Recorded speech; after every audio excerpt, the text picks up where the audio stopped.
Luis Ceballos Terneus, de la Escuela de Psicología de la Pontificia Universidad Católica del Ecuador. Es un gusto para mí formar parte del cuarto Congreso Iberoamericano de Salud Mental, en esta ocasión con la ponencia Problemas psicosociales y centros penitenciarios en el Ecuador, que forma parte del eje temático Emergencias y Desastres, Vulnerabilidad Psicosocial. Obviamente hemos escogido esta temática por la situación que vive el Ecuador, ¿sí? Los problemas en los centros penitenciarios, que obviamente también es el reflejo de la sociedad. Como psicólogos tenemos que estar atentos a cuál sería nuestro aporte en la prevención de salud mental.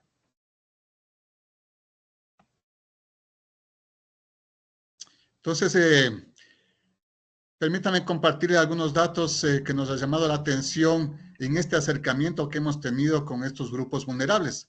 Sabemos que en los centros penitenciarios la mayoría de jóvenes están entre los 18 y 30 años. El 71% cuenta solo con educación básica. La mayor cantidad están detenidos por robo y por tráfico de drogas. Entonces eso ya es un indicador, es algunos datos que nos pone a pensar, ¿no es cierto? ¿Qué está pasando con la sociedad, ¿no es cierto? ¿Quiénes están yendo, quiénes son detenidos? Entonces, por eso permítanme presentarle algunos indicadores, algunos datos de problemas sociales. Primero, la pobreza. Sabemos que la pobreza es cuando no se logra satisfacer las necesidades básicas. En este caso, en el Ecuador es cuando se vive con menos de $3 al día, ¿no es cierto? Una familia tiene menos de $3 al día. Entonces, ¿qué está generando eso? Un sentimiento de confusión, humillación, vergüenza, desesperanza, sensación de ansiedad, baja autoestima y agresividad, ¿sí? Frustración, agresividad son algunos de los comportamientos que tienen muchos de los ecuatorianos. 60% de las familias están en inseguridad alimenticia. Otro indicador muy importante es la desnutrición. El 27% de niños, de infantes menores de 2 años se encuentra en desnutrición crónica infantil, con las respectivas consecuencias presentes, ¿no? Disminución de crecimiento, de desempeño escolar, y que obviamente eso altera el estado bioquímico e incrementa la mortalidad infantil. Otro de los graves problemas es la deserción escolar, ¿sí? La pandemia obviamente ya generó una gran brecha. El Internet fue el medio, ¿no es cierto?, para poder seguir estudiando, pero muchas personas, muchas familias no tenían acceso, no tenían conexión y quedaron relegados, ¿no es cierto? Y sabemos que no ha habido políticas sociales, no se ha estado trabajando en esta temática. Solo este año, 64,000 niños y adolescentes no ingresaron al sistema escolar, ya sea por la falta de infraestructura, por la inseguridad o por justamente muchas veces factores familiares. Entonces, ¿qué es lo que está pasando en el Ecuador, no es cierto? Las familias ecuatorianas están en un nivel de ansiedad, un nivel de frustración, no logran satisfacer sus necesidades, muchos optan por la migración, no tienen trabajo fijo, y los que tienen trabajo, ¿no es cierto?, son desvalorizados. La gente que opta por la migración ilegal corre riesgo, ¿sí? 140,000 ecuatorianos quisieron pasar por la selva del Darién entre Colombia y Panamá el año pasado, ¿no es cierto? Asimismo fueron detenidos en la frontera con Estados Unidos más de 100,000 ecuatorianos. Entonces eso nos pone a pensar, ¿no es cierto?, que mucha gente busca oportunidades de vida en otros lados, aún arriesgando su propia vida. Y también, claro, los que se quedan acá tienen ese sentimiento de ansiedad, de incertidumbre, muchos se quedan con la deuda, muchos jóvenes, adolescentes, niños quedan desprotegidos y caen también en problemas como drogas, ¿sí? Forman parte de pandillas. Entonces, miren, son algunas variables, algunos factores que ha ido complicando la situación de la población ecuatoriana y que eso también se ha visto en los niveles de violencia, tanto intrafamiliar, por ejemplo, los feminicidios, ¿sí?, los niveles de conducta autolítica, Solo en el suicidio es la segunda causa de muerte en menores de 17 años en el Ecuador, ¿sí? Y eso también, ¿por qué se da eso? También por la situación de violencia, ¿no? Muchos de ellos viven en sectores marginales, entonces, donde se ven violencia, violaciones, asesinatos, sicariatos.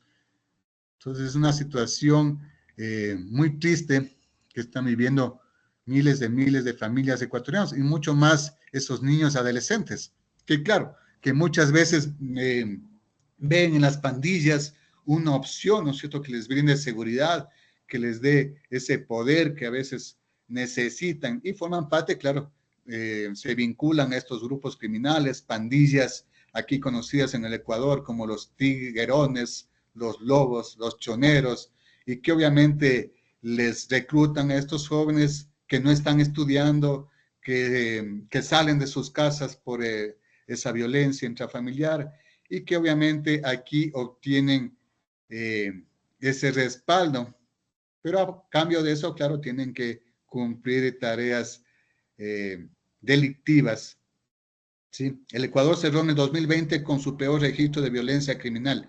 El incremento fue del 82.5%. Entonces aumentaron los sicariatos, las extorsiones, los secuestros. Sí, los delitos se volvieron mucho más agresivos. Entonces, claro, la conducta criminal es aprendida. Ellos ven, ¿no es cierto?, observan. En el país también el nivel de corrupción está en todas las esferas.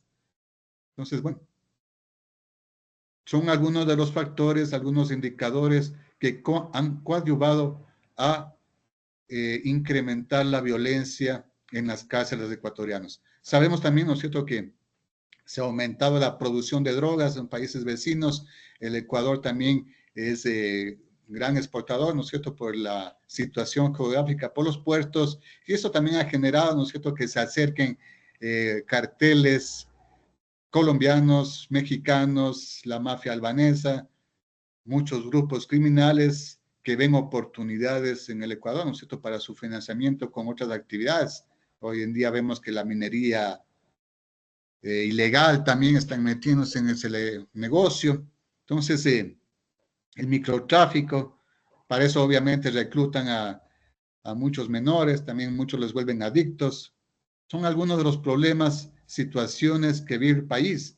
Como les decía, no se está trabajando adecuadamente, no hay políticas sociales para darles oportunidades a esos niños, a esos adolescentes, ¿sí? Y tampoco el Estado no está trabajando en proteger a la población en sí, ¿no? Vivimos una situación de indefensión aprendida, todos los días se ve violencia y más violencia en los noticieros y eso afecta a la salud mental de la población. Pero miren, solo en diciembre, recién en diciembre de 2023, se aprobó una ley de salud mental, luego de estar 10 años represada. El Ecuador invierte 9 veces menos en salud mental que otros países de la región. Ecuador gasta 100 veces menos, 100 veces más en detención de personas relacionadas con drogas que en salud mental. ¿Sí? O sea, todo ese aparataje, ¿no es cierto?, para detener a esos microtraficantes es una gran cantidad de dinero, pero no está haciendo casi nada en salud mental. Y ahí, claro, la academia también tiene un papel muy importante. Entonces, claro, ese poco accionar en salud mental también se ve reflejado en los centros penitenciarios. Es lo que nos reporta el SNAI, ¿no es cierto? Este centro, esta institución encargada de las cárceles en el Ecuador, informa que solo existen 63 psicólogos que deben atender a más de 40,000 internos. 63 psicólogos. Esta situación evidencia la casi nula atención en salud mental de los privados de libertad en el país. Entonces, claro, existen otros problemas, ¿no? Entonces, claro, una persona que es detenida obviamente se encuentra ante una situación traumática, solo el hecho de ingresar a una cárcel, pero mucho más al encontrarse otra serie de problemas. Entonces existe hacinamiento, cada vez hay más detenidos. Solo en enero de 2024 se capturó a 4,486 personas, ¿sí? La mayoría jóvenes, la mayoría sin nivel de instrucción terminado, la mayoría de barrios marginales. Y claro, en el Ecuador vivimos un estado de militarización, ¿sí? Se ha considerado grupos terroristas, hay una persecución, pero no caen las cabecillas, solo caen, ¿no es cierto?, todos estos jóvenes reclutados. Y que obviamente están aumentando el índice de hacinamiento en las cárceles. ¿Qué dice la Corte Interamericana de Derechos Humanos? Ha enfatizado que la falta de espacios puede generar una serie de problemas al interior de las prisiones. Problemas en higiene, en violencia, en falta de protección. ¿Sí? Entonces, claro, una persona que entra, obviamente, es afectar a su salud mental a encontrarse esta realidad. Hay una destrucción de la personalidad y en la salud. Entonces, ¿qué sucede también, no? En el Ecuador, los últimos gobiernos han disminuido, ¿sí?, el presupuesto para los centros penitenciarios, lo que ha llevado, ¿no es cierto?, a menor personal. Hay menos psicólogos, menos trabajadoras sociales, ¿sí? Y obviamente las personas que se han quedado ahí han quedado a merced de estos grupos criminales que tienen mucho poder. Y claro, han cedido ante la corrupción. Entonces, comenzando desde esta institución, el SNAI, ¿no?, que inclusive en sus oficinas han encontrado drogas, armas. Entonces, ellos permiten, ¿no es cierto?, el ingreso de todos estos artefactos celulares para que los grupos controlen las cárceles en el país. Entonces, uno de los problemas que también se ha dado en el Ecuador es que ha habido como una separación, ¿no es cierto? Antes había un solo cabecilla, y ahora existen varios cabecillas que se disputan el control, ¿no? Entonces también hay un poder por tomarse las cárceles, porque obviamente obtienen ingresos, ¿no es cierto? Porque extorsionan a los internos, ¿no es cierto? Les cobran por derechos, ¿no es cierto?, de celdas, por derechos, por acceder a beneficios. Entonces, lamentablemente, tanto guardias como personal penitenciario han cedido, dice. ¿Qué es lo que dice aquí? Al menos el 10% de los funcionarios del sistema penitenciario reciben pagos mensuales por parte del crimen organizado. Y claro, antes no solo el SNAI, ahora es los militares, los policías, los que están inmiscuidos en esta situación. Entonces, claro, toda esta situación, pandillas queriendo controlar las cárceles, controlan la venta de drogas al interior y al exterior. Esa sobrepoblación, esa corrupción ha generado, ¿no es cierto?, que aumente el nivel de violencia. Y en el Ecuador se ha visto envuelto, ¿no es cierto?, en masacres carcelarias. Más de 468 personas han muerto desde 2020 en incidentes en las cárceles del Ecuador, donde las pandillas protagonizan frecuentes disputas. Solo en septiembre, 120 reclusos fallecieron en el centro de reclusión del Guayas, una de las más sangrientas de Latinoamérica. Entonces, toda esta situación de los reclusos, obviamente, debe ser tomada en cuenta tanto por el Estado, por la academia y principalmente por los psicólogos, ¿no es cierto? Porque es nuestro trabajo velar por la salud mental. Entonces, tratando de comprender más cómo funcionan los sistemas penitenciarios, claro, revisamos el marco teórico, la normativa, y nos encontramos cuáles son las reglas que regulan esto. Entonces, primero están las reglas mínimas de las Naciones Unidas para el tratamiento de los reclusos. También existen las reglas Nelson Mandela en el 2015 que establecieron las condiciones mínimas que deben cumplirse respecto a la privación de libertad de personas. En el Ecuador existe el modelo de rehabilitación también, que comprende un proceso integral en el cual se vinculan los ejes laboral, educativo, cultural, deportivo, salud y vinculación. También se aplica el sistema progresivo, que es un conjunto de etapas desde la observación, el plan de tratamiento y el plan de salida, para analizar, desarrollar y promover el avance, la rehabilitación social de la persona privada de libertad.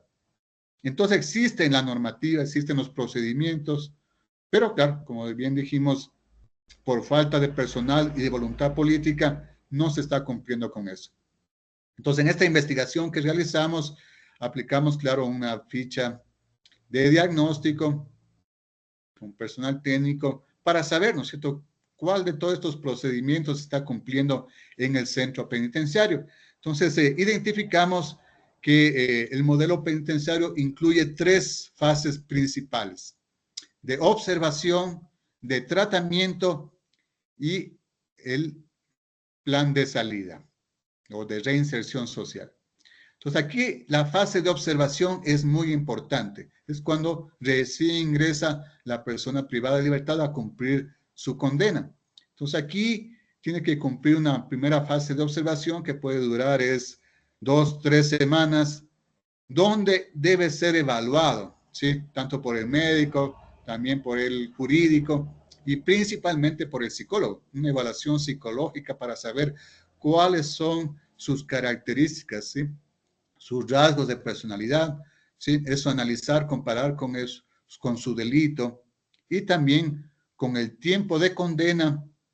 Se establece un informe psicológico, ¿sí? Un informe psicológico para saber cuáles van a ser las actividades de ese interno, de esa persona privada de libertad, qué actividades va a realizar, ¿no es cierto?, en el tiempo de su condena. Eso es muy importante, esta fase, ¿no es cierto? Además de eso, esta evaluación psicológica nos permite la ubicación o clasificación. Sabemos que en todo centro de penitenciario existen pabellones, ya sean de mínima, mediana, máxima seguridad, y es muy importante, ¿no es cierto?, la clasificación, la ubicación de la persona por su nivel de peligrosidad, por sus rasgos de personalidad.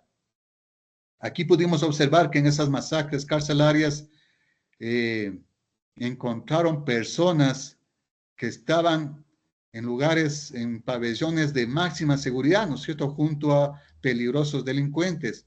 Y estaban personas por delitos menores, es decir, por delitos de tránsito, por delitos de pensiones alimenticias, pero que no estaban ubicadas adecuadamente, no se había hecho este trabajo, una evaluación psicológica, y estaban mal ubicadas y obviamente fueron víctimas, ¿no es cierto?, de ese nivel de violencia. Entonces, esta parte de observación es muy importante. Luego de esto, claro, ahí se determina cuáles van a ser las actividades de la persona privada de libertad, ¿no es cierto? Viene la fase o la etapa de tratamiento, o también se conoce con la ejecución del plan de vida o plan de ejecución de la condena. Entonces, aquí es muy importante el papel del psicólogo, ¿no es cierto? El psicólogo educativo, ¿sí? El psicólogo educativo que busca, nosotros, claro, tener convenios con diferentes instituciones para brindarles formación y que las personas terminen su nivel educativo. Recuerden ustedes que muchos privados de libertad tienen esas frustraciones educativas, ¿sí? No terminaron sus estudios y a la final eso también afecta su autoestima. Entonces, muy importante ayudarles, ¿no es cierto?, que terminen sus estudios.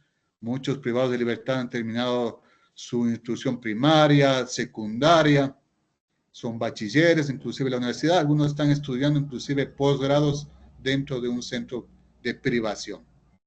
También tenemos el eje laboral, ¿no es cierto? Entonces aquí el psicólogo de trabajo también cumple un papel muy importante, ¿no es cierto? Debe saber comprender los perfiles ocupacionales, ¿sí? Y desarrollar actividades de capacitación para que las personas tengan esas habilidades ocupacionales, ¿sí?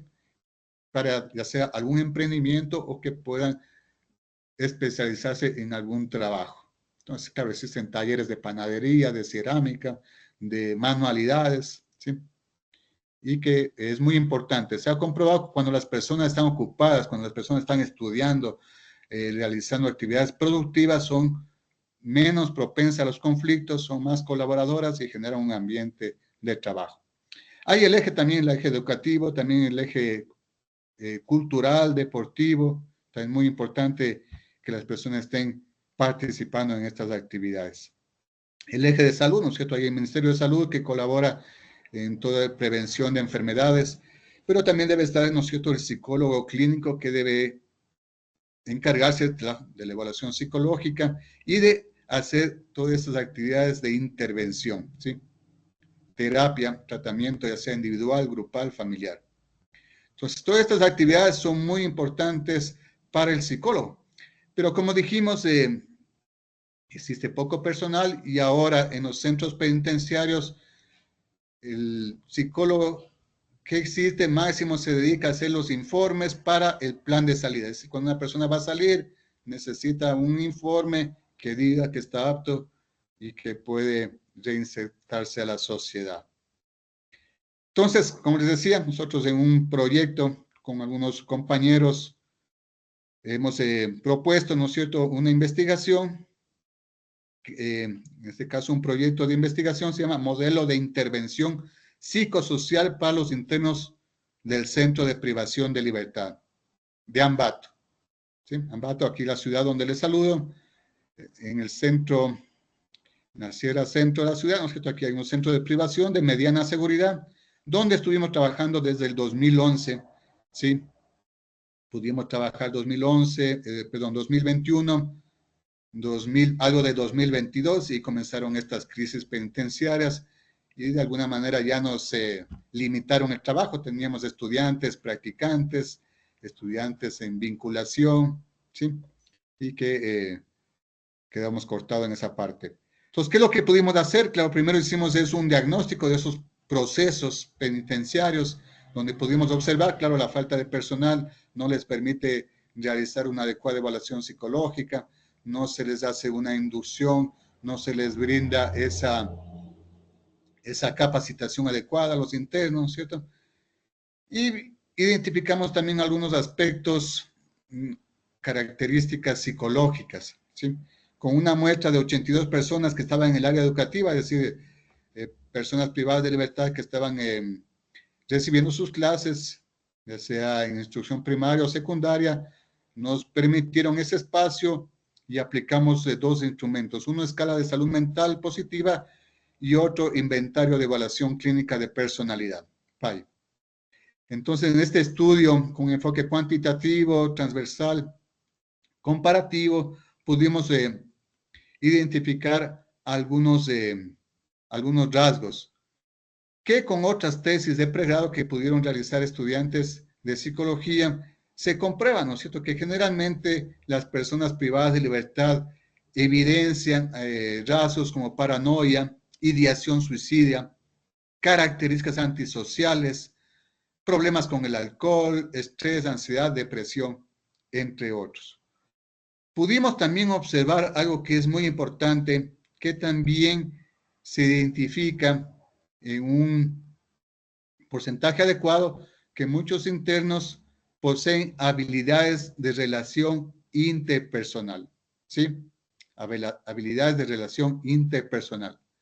¿Eso qué implica, no es cierto? Que todas estas personas que de pronto ya con esa experiencia que han tenido han desarrollado esas habilidades, ¿sí? Unas visitas que tuvimos a la cárcel con los diferentes talleres, conversaciones, grupos focales, siempre tuvimos esas experiencias positivas, ¿no es cierto? Conversando con privados, siempre fueron muy participativos, nos contaban sus experiencias y claro, son muy asertivos y ellos mismos dicen, no, nosotros ya hemos topado fondo, la única salida es para arriba. Entonces son muy propensos, muy participativos a aprender y son abiertos a escuchar. Entonces se debe tomar en cuenta eso, ¿no?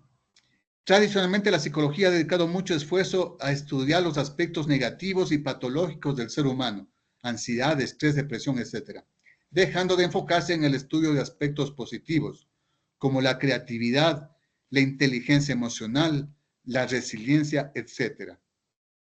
Los estados mentales positivos actúan como barreras a los trastornos psíquicos y tienen un efecto preventivo e incluso rehabilitador. La vigilancia y la seguridad en las prisiones depende de un ambiente positivo que propicie la colaboración de los reclusos. Entonces ahí está un poco el papel del psicólogo en los centros penitenciarios, ¿no es cierto? Trabajar en una psicología positiva, ¿sí? Tomar en cuenta esos rasgos positivos para realizar actividades de intervención. Nosotros pudimos En el poco tiempo que nos permitieron el acceso al centro, pudimos realizar algunas actividades de intervención, por ejemplo, en el área psicológica, realizar talleres de autoestima, sí, manejo de emociones, mediante técnicas del mindfulness, por ejemplo, técnicas de respiración. Sí, también pudimos trabajar con jefes de talleres de emprendimiento, sí, justamente con un compañero de administración les dimos una capacitación en lo que son costos, ¿no es cierto? Manejo de básico de contabilidad, también el aspecto de psicología. Aquí fue muy importante también que les brindamos un certificado. Recuerden ustedes que en el sistema progresivo, ¿no es cierto? Es un sistema donde, claro, como que es base en el conductismo, siempre hay esos refuerzos, esas recompensas. Entonces, las personas privadas de libertad que participan en capacitaciones, que participan en actividades culturales, que participan en talleres, están recibiendo puntos que les permite una prelibertad, ¿no es cierto? Entonces, ese es el sistema progresivo. Y de alguna manera también quisimos colaborar en eso. Estuvimos trabajando con adolescentes, ¿no es cierto? También motivándoles al emprendimiento. Trabajamos con adultos mayores, un poquito en una guía de actividades de estimulación cognitiva, siempre trabajando el aspecto de la memoria, la atención, ¿sí? El movimiento, el lenguaje. Y algo que es muy importante, aparte de otros talleres que estamos trabajando en intervención psicológica, es trabajar también en el personal penitenciario. Muchos de ellos han sufrido situaciones traumáticas, han estado en matanzas o inclusive han sido secuestrados. Entonces han vivido un estrés, ¿no es cierto? Y muchos no han sido atendidos. Entonces tenemos guías de capacitación, talleres para el manejo del estrés. Asimismo, para guías penitenciarios tenemos talleres propuestos, lo que se llama las buenas prácticas penitenciarias, ¿sí? Que sepan ellos cómo una adecuada comunicación, un adecuado manejo interpersonal, lo que se llama la seguridad dinámica, que es lo que buscan, ¿no es cierto?, los centros hoy en día para generar un ambiente adecuado. Como psicólogos tenemos que buscar las estrategias adecuadas para prevención de salud mental, en este caso en los centros penitenciarios y en la sociedad en general. Espero que estas experiencias que les comparto hayan sido provechosas, que les dé también motivación para lo que es la especialidad de la psicología. Y bueno, desearles lo mejor de los éxitos, que estén muy bien. Muchas gracias.